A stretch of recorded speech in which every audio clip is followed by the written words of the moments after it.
अस्सलामुअलैकुम प्यारे बच्चों, आज हम पढ़ेंगे चे से शुरू होने वाले अल्फाज।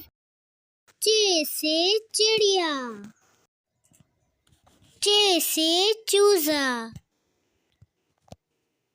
चे से चाबी,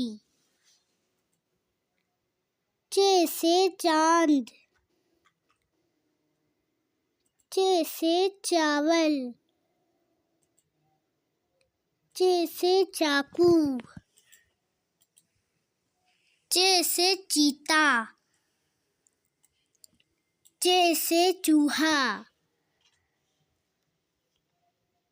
चे से चिकन, चे से चकोर, चे से चुकंदर, चे से चलगोज़ा, चे से चीनी, चे से चम्मच, चे से चूल्हा, चे से चील, चे से चाक, चे से चाय, चे से चादर,